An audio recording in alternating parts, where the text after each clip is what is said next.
Hi everyone, welcome back to our YouTube channel. Today we are going to make a video on radioactivity. As you all know, we have already uploaded two videos on radioactivity, part 1 and part 2. This is going to be part 3 and आज का जो video होगा इसमें हम लोग mass defect, binding energy and nuclear fission and fusion इसके ऊपर हम लोग डिस्कस करेंगे। आज का जो टॉपिक है बड़ा ही इंटरेस्टिंग होने वाला है। इसमें बहुत सारे इंफॉर्मेशन आपको मिलेंगे। इस वीडियो को एंड तक देखेंगे। अगर चैनल को सब्सक्राइब नहीं किया है तो चैनल को सब्सक्राइब कर लें, अपने दोस्तों के साथ शेयर करें वीडियो को। वीडियो बहुत ही इंटरेस्टिंग होने जा रहा है, एंड तक जरूर बने रहें। चलिए हम लोग देखते हैं part 3 radio activity. Let's go. जैसा कि आप सब देख पा रहे हैं, हमारा जो पहला टॉपिक है वो हम लोग लेते हैं मास डिफेक्ट। मास डिफेक्ट क्या है, सबसे पहले इसे देख लेते हैं। आइए देखिए, मास डिफेक्ट होता क्या है। असल एटॉमिक मास और प्रेडिक्टेड एटॉमिक मास जो कि न्यूक्लियस में मौजूद प्रोटॉन और न्यूट्रॉन के मास को जोड़ने से हासिल होगा। यानी प्रेडिक्टेड मास क्या होता है, एटॉमिक मास किसी आंसर के एटम के न्यूक्लियस में मौजूद प्रोटॉन और न्यूट्रॉन को के मास को ऐड करने से ही हासिल होता है। इन दोनों मास के फर्क को क्या कहते हैं, मास डिफेक्ट कहते हैं। ठीक है, तो मास डिफेक्ट आप लोग देख पा रहे हैं। डेफिनेशन तो आप लोगों ने देख लिया। यहाँ पर वो मास डिफेक्ट का फॉर्मूला है, वो क्या होता है, delta M is equal to Z into Z. क्या है, एटॉमिक नंबर है। अगर मान लीजिए आपके पास कोई आंसर है, कोई एलिमेंट है जिसका मास नंबर आपको दिया गया है ए और एटॉमिक नंबर दिया गया है जेड, तो डेल्टा एम यानी मास डिफेक्ट होगा क्या, एटॉमिक नंबर यानी नंबर ऑफ इलेक्ट्रॉन या नंबर ऑफ प्रोटॉन उतने ही होते हैं। यानी इसको कैसे करेंगे, एटॉमिक नंबर से मल्टीप्लाई किया जा रहा है mass of electron plus mass of proton plus, देखिए ए माइनस जेड क्या है, मास नंबर में से एटॉमिक नंबर घटाने से क्या मिलता है, न्यूट्रॉन की तादाद हासिल होती है। तो न्यूट्रॉन की तादाद से एक न्यूट्रॉन के मास से अगर जब करेंगे तो टोटल मास मिल जाएगा उसका न्यूट्रॉन का, माइनस करेंगे मास ऑफ एटम का। ठीक है, जो कि जैसा बोला गया असल एटॉमिक मास और प्रेडिक्टेड एटॉमिक मास के फर्क को क्या कहते हैं, मास डिफेक्ट कहते हैं। यहाँ पर उसका एक्सप्लेनेशन किया गया है। अच्छा, ये सारी चीजें यानी mass of electron, mass of proton, ये सब किस में दिए जाएंगे, 1 AMU यानी एटॉमिक मास यूनिट में ये रहेंगे। ठीक है, AMU। तो 1 AMU होता क्या है, 1.66 इंटू 10⁻27 किलोग्राम के बराबर होता है। ठीक है, चलिए अब हम लोग इसको डिटेल तरीके से हम लोग समझने की कोशिश करते हैं कि मास डिफेक्ट क्या होता है, एक सिंपल सा एग्जांपल लेकर के। Let's go. एक छोटा सा हमने एग्जांपल लिया है मास डिफेक्ट को समझने के लिए। हमारे पास यहाँ पर हीलियम 4 and 2 यानी 4 मास नंबर है, एटॉमिक नंबर इसका 2 है। एक हीलियम एटम को हम लोगों ने लिया है। यहाँ पर देखा गया क्या है, हीलियम का मास नंबर 4 है, एटॉमिक नंबर 2 है। इसलिए हम लोग बोल सकते हैं कि इसमें कितना है, 2 प्रोटॉन है और 2 न्यूट्रॉन है इसके न्यूक्लियस के अंदर। तो देखिए, एक मास ऑफ प्रोटॉन, एक प्रोटॉन का मास कितना होता है, 1.00727 AMU एटॉमिक मास यूनिट। अभी पिछले वाले अभी हम लोगों ने देखा है 1 AMU is equal to 1.66 into 10⁻27 kilogram होता है। उसका भी हम लोग यूटिलाइज करेंगे। और दो यहाँ पे 2 प्रोटॉन है, तो 2 प्रोटॉन का मास कितना हो जाएगा, इतना हो जाएगा। मल्टीप्लाई कर देंगे इसमें 2 से, तो 2 प्रोटॉन का मास निकल जाएगा। अच्छा, मास ऑफ न्यूट्रॉन होता है 1.00866,490 AMU। Okay, atomic mass unit. इसको अगर हम लोग 2 न्यूट्रॉन है तो 2 से मल्टीप्लाई करते हैं, टोटल मास कितना हो जाएगा न्यूट्रॉन का, इतना AMU। ओके, तो अब देखिए प्रेडिक्टेड मास होता क्या है, predicted mass of the nucleus क्या होगा। हम लोग इलेक्ट्रॉन को अगर हम लोग हटा भी दें तो कोई परेशानी नहीं है, फॉर्मूला से इलेक्ट्रॉन हटा दिया जाएगा, वो क्या कहलाएगा, न्यूक्लियस का मास। प्रेडिक्टेड न्यूक्लियस का मास और एक्चुअल न्यूक्लियस का मास में फर्क को हम लोग बोलते हैं क्या, मास डिफेक्ट। यहाँ देखिए predicted mass of the nucleus क्या हो जाएगा, 2 into mass of proton plus mass of neutron कर दिए। यहाँ पर कितना आ रहा है, ये आया इसका वैल्यू। और एक्चुअल मास देखा गया है कि आता है 4.0015068 AMU। ओके, तो आप देखिए इन दोनों मास में कुछ फर्क आ गया है ना। ये प्रेडिक्टेड मास है और ये एक्चुअल मास है। हीलियम का। तो देखिए घटाने पर कितना का फर्क आ रहा है, 0.0303766 AMU एटॉमिक मास यूनिट, इतना का फर्क आ गया। ओके, तो आप देखिए यही जो फर्क आ रहा है, यही फर्क क्या कहलाता है, मास डिफेक्ट कहलाता है। तो आप देख लीजिए हीलियम का मास डिफेक्ट कितना आ रहा है, इतना आ रहा है। तो या इसे हम लोग क्या क्या कहेंगे, एएमयू में आया है। तो आप देखिए यही जो मास का जो फर्क आ रहा है, जो कुछ कमी हो जा रही है मास में, जो एक्स्ट्रा जो दिखाई पड़ रहा है आपको घटने पर, इसका जो हिसाब किताब है वो क्या है कि आइंस्टाइन ने बताया हमें क्या, E इज इक्वल टू होता है डेल्टा एम सी स्क्वायर। ये फॉर्मूला आपको याद होगा, E equal to M C square. यहाँ पर हम लोगों ने ये जो मास है, इसी को हम लोग डिफेक्ट, मास डिफेक्ट को यहाँ पर जो मास है इसी को यहाँ बैठा दिया है हम लोगों ने। ठीक है, तो ये मास आप देखिए एएमयू में इस्तेमाल हुआ है। इसको अगर हम लोग 666 को अगर हम लोग 1.66 इंटू 10⁻⁻, कितना था 27 किलोग्राम अब हो जाएगा। इससे अगर मल्टीप्लाई कर देते हैं तो किलोग्राम यहाँ हम बैठाते हैं। और यहाँ लाइट का स्पीड क्या बैठाएंगे हम लोग, 3.3 इंटू 10⁸ मीटर पर सेकेंड। ओके, तो आप देखिए इसको बैठाने पर इसका स्क्वायर करेंगे और इससे मल्टीप्लाई करेंगे तो एनर्जी निकल जाएगा, जो कि वो मास डिफेक्ट एनर्जी में कन्वर्ट होता है। किस लिए वो एनर्जी में कन्वर्ट होता है, चूंकि ये दोनों प्रोटॉन और न्यूट्रॉन आपस में न्यूक्लियस के अंदर जकड़े रहते हैं। ठीक है, तो उस जकड़ने के लिए कुछ एनर्जी खर्च होता है, जो मास रहता है वो एनर्जी में कन्वर्ट हो जाता है। इसी एनर्जी को हम लोग बोलते हैं क्या, बाइंडिंग एनर्जी। ओके, इसी एनर्जी को क्या बोलते हैं, बाइंडिंग एनर्जी। हम यहाँ पे कैलकुलेट नहीं कर रहे हैं, आप देख सकते हैं ये हुआ मास डिफेक्ट हीलियम के केस में। हीलियम के केस में इतना मास डिफेक्ट आया है। इस मास को हम लोगों ने क्या किया, किलोग्राम में कन्वर्ट किया, एएमयू से हम लोगों ने किलोग्राम में कन्वर्ट किया। और आइंस्टाइन का फॉर्मूला क्या होता है, यानी मास को एनर्जी में कन्वर्ट किया जा सकता है, मास एनर्जी में कन्वर्ट हो सकता है। तो इस फॉर्मूला से होता है E equal to delta M C square. Delta M क्या है, मास है, ये मास वहाँ पे बैठाएंगे। और velocity of light in vacuum जो है, खला में रोशनी की रफ्तार, वो होती है 3 × 10⁸ मीटर पर सेकेंड। इसको बैठाएंगे, स्क्वायर करेंगे, मल्टीप्लाई करेंगे, जो वैल्यू आएगा वो जूल में आएगा। जूल में आएगा, जूल आप जानते हैं एनर्जी का यूनिट होता है। ठीक है, तो वो एनर्जी मिलेगा जो, यानी मास डिफेक्ट जो है वो एनर्जी में कन्वर्ट हुआ। वो एनर्जी किस में यूटिलाइज हुआ, ये प्रोटॉन और न्यूट्रॉन को जकड़ने में यूटिलाइज हो जाता है, खर्च हो जाता है, जिसको हम लोग बोलते हैं बाइंडिंग एनर्जी। या अलग तरीके से अगर हम लोग बोले, एनर्जी की वो मिकदार जो हम किसी एटम के न्यूक्लियस को प्रोवाइड करने पर, ये न्यूक्लियस जो प्रोटॉन और न्यूट्रॉन से बना हुआ है, ये फिर से अलग हो जाएंगे। यानी प्रोटॉन और न्यूट्रॉन को अलग करने के लिए जो एनर्जी हम लोगों को इम्पार्ट करना पड़ेगा, देना पड़ेगा किसी एटम के न्यूक्लियस में, उसी को हम लोग क्या कहते हैं, बाइंडिंग एनर्जी कहते हैं। ठीक है, मुझे लग रहा है कि आप लोगों को समझ में आ गया होगा कि ये सारा खेला क्या हो रहा है मास डिफेक्ट का।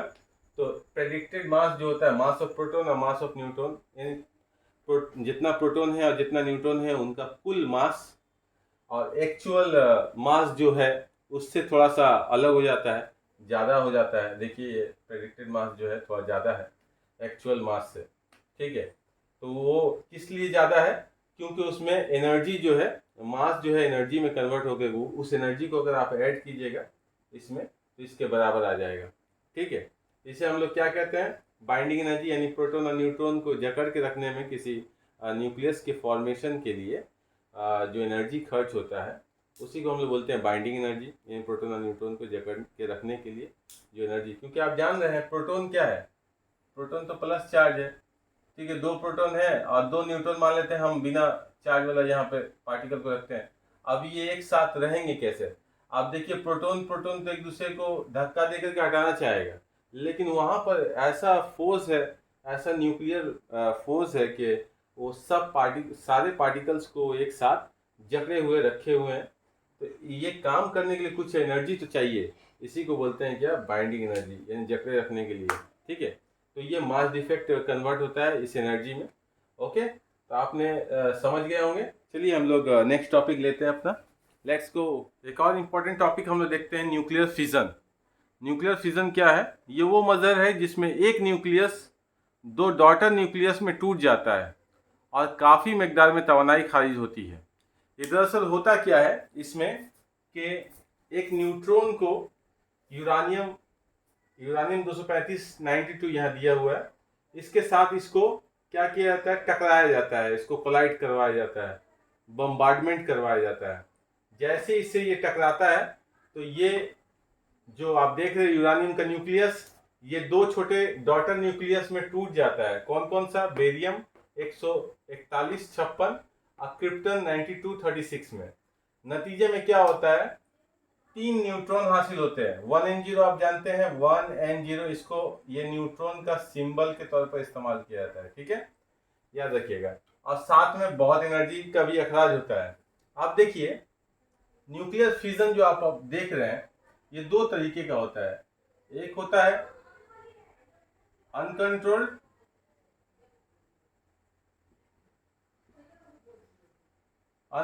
न्यूक्लियर फिजन, एक होता है कंट्रोल्ड न्यूक्लियर फिशन। ओके, तो आप देखिए ये कंट्रोल्ड और अनकंट्रोल्ड क्या है। अनकंट्रोल्ड पहले हम लोग देख लेते हैं। आप देख रहे हैं एक न्यूट्रॉन जब स्ट्राइक करता है यूरानियम 235-92 को, तो ये दो डॉटर न्यूक्लियस हासिल होते हैं। नतीजतन एनर्जी का अखराज होता है और 3 न्यूट्रॉन बनते हैं। ये 3 न्यूट्रॉन जो है अगले यूरानियम को स्ट्राइक करते हैं, यूरानियम एटम को, और साथ साथ ये करते क्या है, वहां से ये जब 3 न्यूट्रॉन जाता है, मान लीजिए हम अगर बोले ये 3 न्यूट्रॉन यूरानियम में अगर स्ट्राइक करेगा, तो स्ट्राइक करने के नतीजे में हर एक न्यूट्रॉन कितना दे रहा है? 3 न्यूट्रॉन दे रहा है ना। तो इससे 3 न्यूट्रॉन, इसके स्ट्राइक करने से 3 न्यूट्रॉन मिलेगा, इसके स्ट्राइक करने से 3 न्यूट्रॉन मिलेगा, इसके स्ट्राइक करने से 3 न्यूट्रॉन मिलेगा। तो आप देखिए कितने न्यूट्रॉन निकले?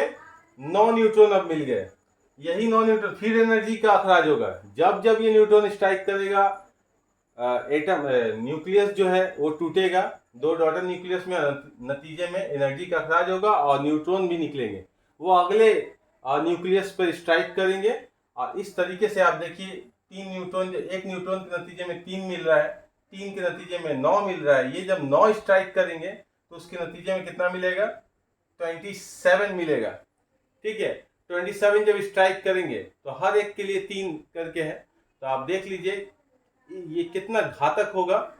बार बार ये रिएक्शन चलता रहेगा, यानी अगर हम न्यूट्रॉन की तादाद को कंट्रोल ना करें तो ये क्या हो जाएगा, ये जो फिजन हो रहा है यानी यूरानियम जो टूट रहा है डॉटर न्यूक्लियस में, दो न्यूक्लियस में जो स्प्लिट हो रहा है, टूट रहा है, इसको हम लोग कंट्रोल नहीं कर पाएंगे अगर ये न्यूट्रॉन की तादाद को अगर हम लोग कंट्रोल नहीं करते हैं। तो ऐसा जो फिजन होता है जिसमें न्यूट्रॉन जो है अनकंट्रोल्ड तरीके से मल्टीप्लाइड होते जा रहा है, इसको हम लोग बोलते हैं अनकंट्रोल्ड न्यूक्लियर फिजन, यानी इसे रोका नहीं जा सकता है। इसका नतीजा क्या होता है? आप देख एटम बम वगैरह आप जानते हैं, एटम बम नाम सुने होंगे। एटम बम में यही अनकंट्रोल्ड न्यूक्लियर फिजन होता है, ठीक है। अच्छा, कंट्रोल न्यूक्लियर फिजन किसे कहते हैं? देखिए जब एक न्यूट्रॉन स्ट्राइक कर रहा है यूरानियम को, तो ये दो हिस्सों में, दो न्यूक्लियस में टूट रहा है, दो अलग एटम्स में एलिमेंट्स आ जा रहे हैं, नतीजे में 3 न्यूट्रॉन का हासिल होना, ठीक है। अच्छा, अगर हम कुछ ऐसा इंतजाम करें जो कि ये इंतजाम जो होता है, ये एटम बम वाला जो है वो अनकंट्रोल्ड वाला है, और अभी हम लोग पढ़ने जा रहे हैं क्या? कंट्रोल न्यूक्लियर फिजन क्या है, जो कि न्यूक्लियर रिएक्टर आप जानते हैं, नाम सुने होंगे, न्यूक्लियर रिएक्टर। ये न्यूक्लियर रिएक्टर क्या होता है? यहाँ पर बिजली तैयार की जाती है, यही यूरानियम का इस्तेमाल करके बिजली तैयार किया जाता है, और यही यूरानियम का इस्तेमाल करके एटम बम भी तैयार किया जा सकता है। तो इंसान को सोचना चाहिए कि हमें नेचर का किस तरीके से इंसान के लिए ही फायदेमंद साबित हो, ऐसा काम करना चाहिए, ना कि ये एटम बम जैसा खतरनाक हथियार का इस्तेमाल हो। ठीक है, जितने भी दुनिया में एटम बम है उन्हें सब एटम बम को नष्ट कर देना चाहिए, उसे बर्बाद कर देना चाहिए। एटम बम की क्या जरूरत है इस वर्ल्ड में। ठीक है, सब लोग अगर शांति से रहें यही बहुत बड़ी बात है। ठीक है, तो न्यूक्लियर रिएक्टर में क्या होता है, कंट्रोल्ड न्यूक्लियर फिजन होता है। ये न्यूक्लियर रिएक्टर में होता क्या है कि एक न्यूट्रॉन जब बना रहा है, कितना न्यूट्रॉन, 3 न्यूट्रॉन बन रहा है, तो किसी तरीके से इन 3 न्यूट्रॉन में से 2 न्यूट्रॉन को एब्जॉर्ब कर लिया जाए और 1 न्यूट्रॉन को भेजा जाए आगे कि तुम स्ट्राइक करो। अगर यही चीज सिलसिला को अगर हम लोग कंटिन्यू करवाएं तो ऐसे नतीजे में जो एक्स्ट्रा न्यूट्रॉन रहेगा उसे एब्जॉर्ब कर लिया जाएगा और एक न्यूट्रॉन को जाकर के स्ट्राइक करने के लिए बोला जाएगा। इसके नतीजे में क्या होगा, एनर्जी की मकदार जो निकल रही है वो भी कंट्रोल हो जाएगी। इसलिए इसे हम लोग क्या कहते हैं, कंट्रोल न्यूक्लियर फिजन कहते हैं।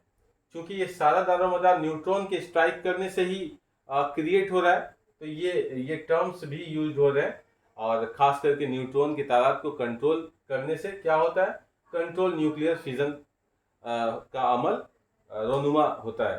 तो आप देखिए न्यूक्लियर रिएक्टर में ये न्यूट्रॉन की को कैसे कंट्रोल किया जाता है। कुछ रॉड्स इस्तेमाल होते हैं, कैडमियम रॉड्स, कैडमियम के बने हुए या बोरॉन के बने हुए रॉड्स इस्तेमाल होते हैं। ये रॉड क्या करते हैं, इन न्यूट्रॉन्स को एब्जॉर्ब कर लेते हैं। ओके, अच्छा, जो जो भी न्यूक्लियर रिएक्टर है वहाँ मॉडरेटर के तौर पर या कूलेंट के तौर पर, मॉडरेटर कूलेंट के तौर पर क्या इस्तेमाल होता है, आप याद रखिएगा, एग्जाम में अगर पूछे तो आप बोलिएगा वहाँ पर हेवी वाटर, हेवी वाटर, या ये भी लिख सकते हैं D2O, D2O। ठीक है, हेवी वाटर का इस्तेमाल किया जाता है। ये क्या करता है, न्यूट्रॉन को स्लो कर देता है, उसके स्पीड को स्लो कर देता है।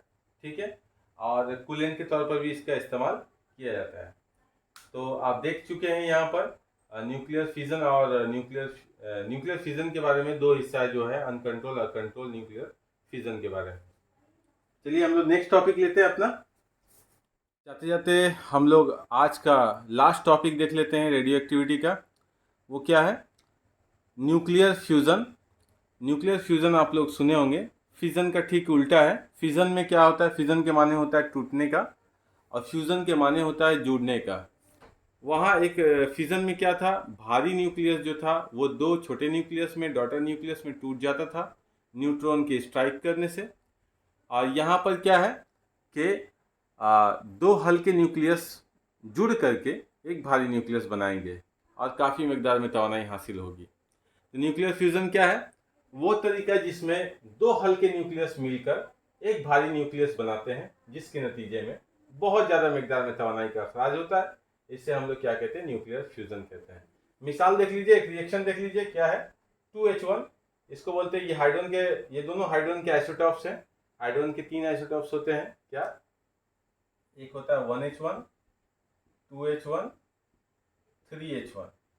तो देखिए 1H1, 2H1, 3H1। 1H1 को बोलते हैं प्रोटियम, 2H1 को बोलते हैं ड्यूटेरियम, 3H1 को बोलते हैं ट्रिटियम। तो यहाँ 2H1 और 3H1 इस्तेमाल हुआ है। देखिए ड्यूटेरियम और ट्रिटियम जब काफ़ी दबाव पर, बहुत ज़्यादा दर्जा हरारत पर जब आपस में ये पॉसिबल होता है, ये रिएक्शन जो है पॉसिबल हो रहा है सन में असल में क्या होता है, सूरज पर क्या होता है, स्टार्स में हाइड्रोजन्स की भरमार है और ये हाइड्रोजन्स बहुत ज़्यादा दर्जा हरारत की वजह से और बहुत ज़्यादा दबाव की वजह से क्या होता है, ये हाइड्रोजन आपस में फ्यूज़ करते हैं, जुड़ जाते हैं।